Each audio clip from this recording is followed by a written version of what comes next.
Assalamualaikum warahmatullahi wabarakatuh. Selamat siang semuanya.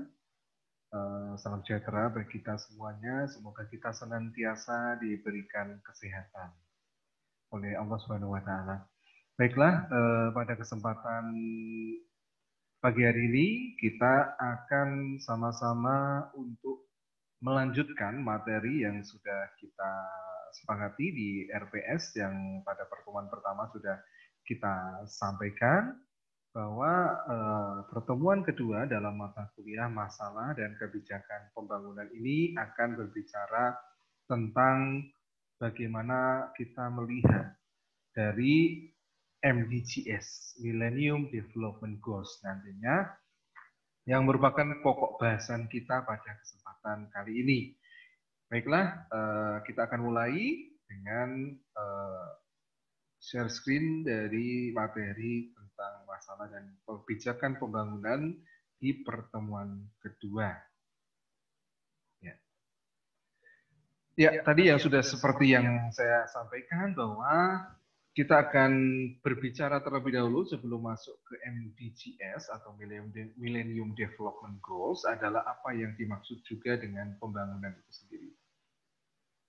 Pertama yaitu pembangunan, itu apa sih sebetulnya? Tentu kita sama-sama memaknai dari pembangunan itu perlu kita ketahui bersama ternyata bahwa ada dua definisi dan dua perspektif inti atau kriteria pengukuran dari makna pembangunan. Yang pertama adalah pembangunan ekonomi tradisional dan pembangunan ekonomi baru tentang pembangunan. Kita sedikit banyak kita akan mengetahui bahwa arti dasar pembangunan ialah merubah ataupun membuat sesuatu yang belum ada menjadi ada ataupun merubah sesuatu yang sudah ada menjadi lebih baik. Itulah makna dasar dari pembangunan. Nah, pertama kita akan melihat definisi dan makna dasar dari pembangunan dari sudut pandang perspektif ekonomi tradisional. Bahwa pembangunan biasa diartikan sebagai upaya untuk mencapai tingkat pertumbuhan pendapatan per kapita yang berkelanjutan agar negara dapat memperbanyak output yang lebih cepat dibandingkan laju pertumbuhan penduduknya. Jadi kita juga sama-sama ketahui ya bahwa pendapatan per kapita ini merupakan unsur penting dalam mengukur salah satu bahwa kemajuan dari perekonomian suatu negara. Nah, di sini apa? Kemarin sudah ataupun kalian juga sudah mengetahui bahwa pendapatan per kapita ini dipengaruhi paling utama adalah dari laju pertumbuhan penduduknya. Jikalau pertumbuhan penduduknya itu semakin besar ya pasti akan mempengaruhi dari pendapatan per kapita itu sendiri apakah akan kecil ataupun besar. Berikutnya adalah tingkat laju pertumbuhan pendapatan per kapita real digunakan untuk mengukur kesejahteraan penduduk melalui mekanisme seberapa banyak barang dan jasa real yang tersedia untuk dikonsumsi dan diinvestasikan. Pembangunan di masa lalu cenderung menekankan perusahaan yang terstruktur atas peningkatan produksi dan kesempatan kerja. Hasil akhirnya adalah peningkatan GDP yang secara cepat dan memberikan dampak, yaitu trickle down terhadap sektor lainnya. Nah, ini yang kadang perubahan ini yang sering kita anggap dapat memberikan hasil penambahan GDP yang lebih cepat melalui industrialisasi dan cenderung menepikan sektor pertanian. Tetapi ya dampaknya kita sama-sama ketahui ya, artinya bahwa merugikan sektor pertanian. Saat ada satu sektor yang tinggi seperti halnya sektor manufaktur, umumnya atau biasanya akan mengorbankan sektor lainnya, khususnya dalam sektor lahan yaitu pertanian dan pedesaan. Ya. Tuh.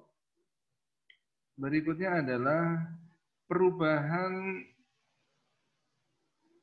ini tentu tadi yang sudah disampaikan akan menyebabkan trickle down effect. Ya, apa itu trickle down effect ya? Kalian bisa lihat di gambar ya bahwa trickle down effect di situ bahwa faktanya ekonomi tradisional hanya menekankan terhadap pertumbuhan output GDP tanpa melihat manfaat sosial dari pembangunan. Di sisi lain, masalah kemiskinan, diskriminasi, pengangguran, dan distribusi pendapatan itu diabaikan. Nah, itu tadi. Hanya melihat hasil. Tapi bahwa dalam menuju prosesnya itu banyak sekali dampak yang ditimbulkan dari apa yang akan dihasilkan. Kita lihat di situ ya. How we're told it works. Ya. Pengennya itu seperti di atas. Ya. Jadi saat botol itu dituangkan ke dalam gelas, di mana gelas itu ada yang di ujung paling atas, ke bawah, semakin ke bawah, merata. Tetapi bahwa what actually happens, ataupun apa yang terjadi saat ini, nyatanya bahwa hanya di gelas paling atas saja yang menikmati hasil dari apa yang menjadi suatu kebijakan, istilahnya seperti itu. Contoh lain misalnya adalah pembangunan. Pembangunan tidak merata. Ini efek dari trickle down itu sendiri, bahwa hanya di pembangunan di perkotaan saja yang sifatnya dapat memberikan manfaat yang lebih dibandingkan dengan pembangunan di pedesaan. Contohnya itu. Jadi untuk meningkatkan GDP itu tanpa melihat manfaat dan dampak sosial dari pembangunan itu. Misalnya tadi, kemiskinannya besar sekali. Tapi apa kalau kita memiliki mindset untuk meningkatkan GDP, ya kemiskinan ya kita nomor 2 kan. Lalu pengangguran, ya. Penganggurannya boleh banyak lah, tapi yang penting GDP saya tetap tinggi. Nah, ini juga menjadi masalah. Ini adalah bentuk dari gambaran sederhana dari trickle down effect itu sendiri. Berikutnya adalah pandangan ekonomi baru ya, dari pembangunan. Jadi kegagalan proses pembangunan ekonomi tradisional menjadi pemicu paradigma baru atas pembangunan ekonomi yang lebih memberikan efek sosial. Ekonom dan pembuat kebijakan di era sekarang ini lebih mengutamakan ataupun mengutarakan pembangunan ekonomi yang mampu mengurangi masalah.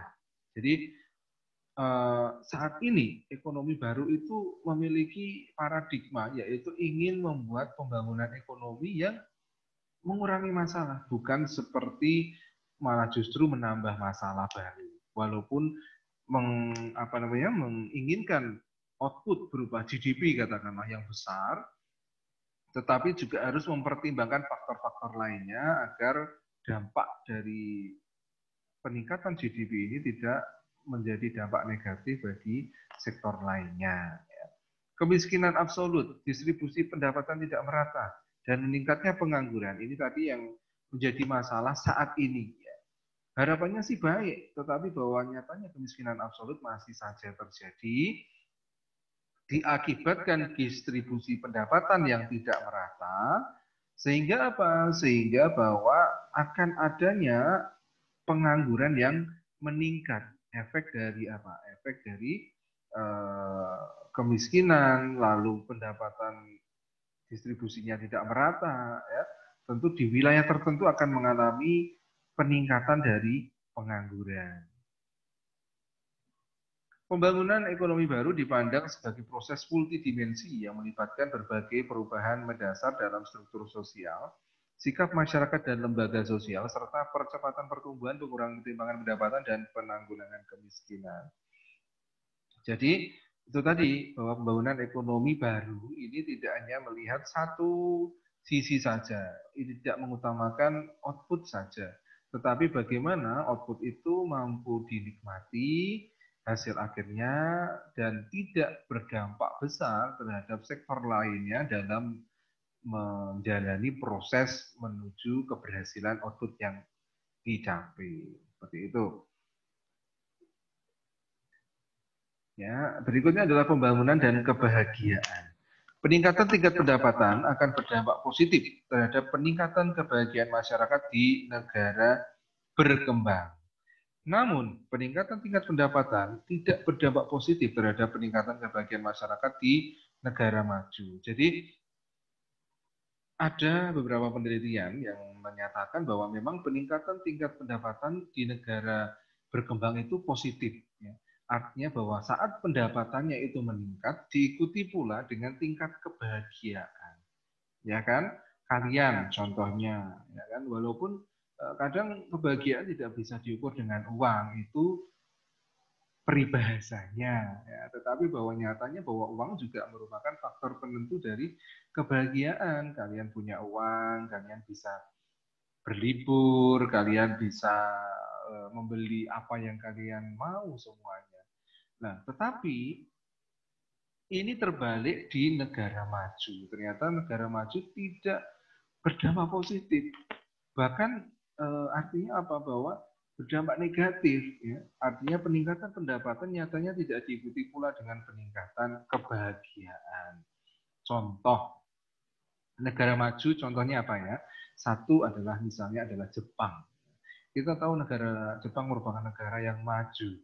Pendapatannya sangat tinggi sekali. Tetapi apakah mereka bahagia? Ya, kita bisa ambil faktanya bahwa negara Jepang nyatanya saat ini mengalami krisis pernikahan, krisis anak. Ya, artinya apa? Bahwa tingkat pernikahannya sedikit kecil, tingkat kelahiran anaknya juga sedikit. Nah, ini menimbulkan pertanyaan, gajinya tinggi, nggak punya anak, ya mungkin juga tidak bahagia, tidak punya pasangan. Nah, ini juga menunjukkan bahwa negara-negara maju kadang kebahagiaan itu tidak bisa diukur dengan uang. Nah, tapi kalau di negara berkembang, kita baru mendapatkan BLT, kita baru mendapatkan bantuan pulsa, itu sangat senang sekali, ya, karena dampaknya itu makanya tadi disampaikan positif seperti itu. Kita lanjut 3 nilai inti pembangunan, yaitu kecukupan, harga diri, dan kebebasan. Ini adalah 3 nilai inti dari suatu pembangunan. Kecukupan, terpenuhinya kebutuhan layanan dasar dan tempat tinggal. Ya. Papan, sandang, pangannya itu terpenuhi semua. Harapannya itu yang paling sederhana ataupun minimalnya. Kalau berikutnya harga diri, yaitu kepuasan yang dinikmati masyarakat dari lembaga sosial ekonomi, politik atas layanan yang menjunjung tinggi nilai-nilai kemanusiaan, martabat, integritas, kemandirian. Ini juga penting, ya. Artinya apa? Bahwa kepuasan yang dinikmati masyarakat. Kalian puas dalam menilai pemerintahan, kalian puas dalam pelayanan yang diberikan oleh pemerintah dan nilai-nilai menjunjung nilai-nilai kemanusiaan lainnya. Ini penting, ya. Kita butuh yang namanya pengakuan, rekognisi. Kita butuh kita dihargai. Ya, itu juga penting. Berikutnya adalah kebebasan demokrasi. Nah, ini yang sering kita gaungkan bahwa memang kita negara demokrasi, ya, sehingga kita harus bebas dalam berpendapat, diatur dalam undang-undang. Tetapi bukan berarti bebas di sini bebas sebebas-bebasnya, tetapi bebas sesuai dengan koridor hukum yang ada di negara Indonesia. Berikutnya, kita let's speak out for MDGs. Ya. MDGs adalah komitmen untuk mengentaskan kemiskinan dan kelaparan ekstrim, mewujudkan pendidikan dasar universal, meningkatkan kesetaraan gender dan memberdayakan perempuan, mengurangi tingkat mortalitas anak ataupun kematian, meningkatkan kesehatan ibu, memerangi HIV, AIDS, malaria, dan penyakit lainnya, menjaga kelestarian lingkungan hidup, dan membina kerjasama global bagi pembangunan pada tahun 2015 yang digagas oleh 189 anggota PBB. Artinya apa? Bahwa hampir sebagian besar di negara dunia ini mendukung dari Millennium Development Goals. Tujuannya apa? Tujuannya tadi bahwa komitmen-komitmen itu menjadi suatu tujuan utama yang mulia dari MDGs itu sendiri. Nah, ini ya, programnya itu memberantas kemiskinan dan kelaparan. Sasarannya mengurangi jumlah orang yang pendapatannya kurang dari $2 per hari. $2 itu berarti kali 14.000, 28.000. Nah, ini merupakan program dari MDGs dan sasarannya harapannya itu dapat tercapai. Ini di sisi kiri program, sisi kanannya sasaran. Kalian mungkin bisa membacanya sendiri. Artinya bahwa program-program ini dirasa yang paling utama dan diprioritaskan dan diikuti pula dengan sasaran-sasaran yang akan dicapai untuk mensukseskan dari masing-masing program yang ada. Lalu berikutnya adalah MDGs itu apakah berhasil menurut kita? Lalu kelanjutannya seperti apa? Nah, tadi MDGs dimulai di tahun 2015 dan diikuti oleh 189 negara di dunia. Lalu berikutnya adalah keberlanjutannya. Apakah keberlanjutan dari MDGs itu ada? Ternyata di situ sepakat untuk bisa mengembangkan program awal yang semula bernama MDGs menjadi SDGs. SDGs adalah Sustainable Development Goals.